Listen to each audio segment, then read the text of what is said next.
देखो, इस टॉपिक पर तो आपको ढेर सारी यूट्यूब में वीडियोस मिल जाएंगी कि लॉ ऑफ अट्रैक्शन क्या है, लॉ ऑफ अट्रैक्शन कैसे काम करता है। लेकिन लॉ ऑफ अट्रैक्शन कैसे काम नहीं करता और most importantly law of attraction क्या नहीं है, इस टॉपिक पर शायद ही आपको यूट्यूब में कोई ढंग की वीडियो मिले। क्योंकि मैक्सिमम लोग इसी टॉपिक पर वीडियो बनाते हैं कि लॉ ऑफ अट्रैक्शन कैसे काम करता है, ये क्या होता है। लेकिन इससे आप उन चीजों को अट्रैक्ट नहीं कर पाओगे जो आप पाना चाहते हो। इसलिए पहले ये जानना जरूरी है कि लॉ ऑफ अट्रैक्शन क्या नहीं है, ताकि आप अधूरे ज्ञान से बच सको। देखो, पहले मैं आपको क्लियर कर देता हूं कि लॉ ऑफ अट्रैक्शन क्या नहीं होता है।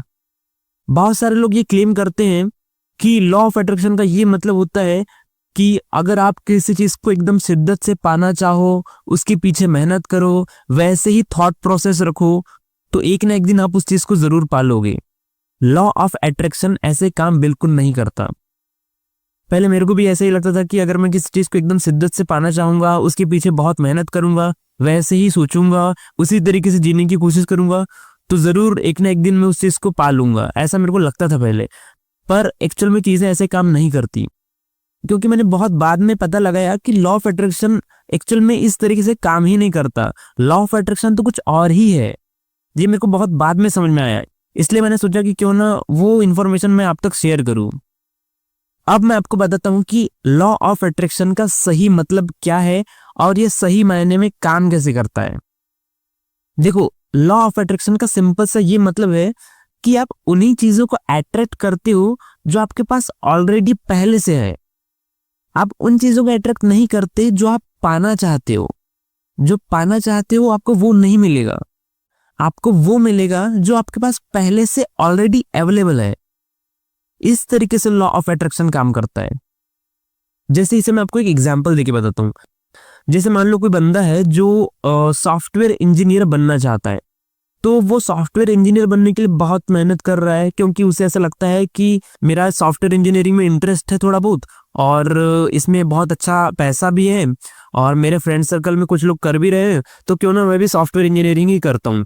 तो वो भी सॉफ्टवेयर इंजीनियरिंग की फील्ड में उतर जाता है, बहुत मेहनत करता है, बहुत एफर्ट लगाता है, फिर भी वो सॉफ्टवेयर इंजीनियर नहीं बन पाता, वो कुछ और ही बन जाता है।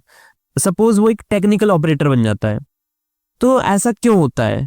जबकि उसने तो मेहनत करा था उस दिशा में, फिर वो ऑफिशियल सॉफ्टवेयर इंजीनियर क्यों नहीं बन पाया? तो बात दरअसल ये है कि आप फ्यूचर में वो बनते हो जो आपके खून में पहले से है। कहने का मतलब ये है कि जिसके खून में पहले से सॉफ्टवेयर इंजीनियरिंग होता है, जिसका माइंडसेट ही सॉफ्टवेयर इंजीनियर वाला होता है, बहुत ज्यादा पॉसिबिलिटी है कि सॉफ्टवेयर इंजीनियर वही बनेगा। भले ही उसकी कंडीशन कितनी खराब हो, भले ही वो कितनी ही गरीब परिस्थिति में पैदा हुआ हो, चाहे चीजें उसके पक्ष में बिल्कुल ना हो, तब भी वो सॉफ्टवेयर इंजीनियर एक न एक दिन बन ही जाता है।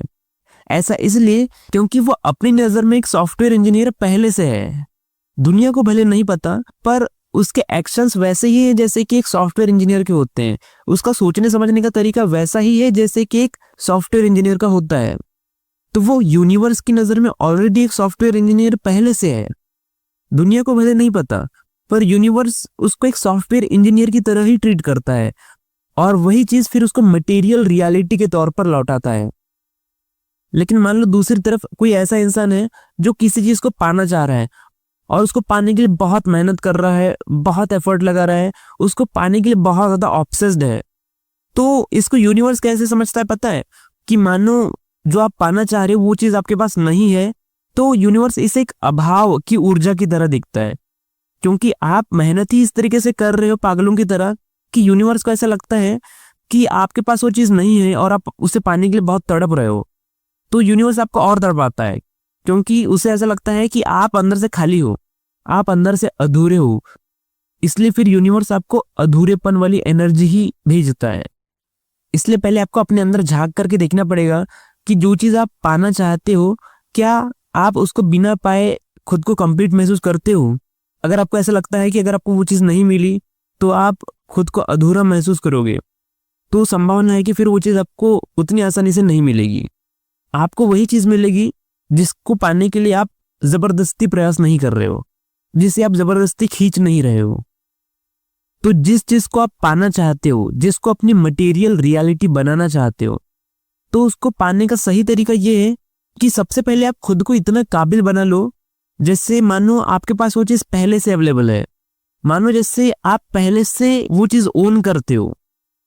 तो अगर आप इस माइंडसेट के साथ जीते हो तो एक ना एक दिन आप उस चीज को जरूर मैनिफेस्ट कर लोगे, आप एक ना एक दिन उस चीज को जरूर अट्रैक्ट कर लोगे। पर जनरली लोग मिसकंसेप्शन में जी रहे होते हैं, उन्हें यही लगता है कि अगर मैं किसी चीज को पूरी शिद्दत से चाहूंगा, पूरी मेहनत करूंगा, पूरा एफर्ट लगाऊंगा तो एक ना एक दिन जरूर उस चीज को अट्रैक्ट कर लूंगा। ऐसे लॉ ऑफ अट्रैक्शन काम नहीं करता, क्योंकि इस तरीके से अगर आप प्रयास करोगे तो इसमें यूनिवर्स को ये सिग्नल जाएगा कि आपके पास वो चीज नहीं है। और जहां पे यूनिवर्स को ऐसा लगेगा कि वो चीज आपके पास नहीं है तो फिर आपको अभाव की ऊर्जा ही वापस भेजेगा, तो फिर आप अभाव की ऊर्जा को ही अट्रैक्ट करोगे।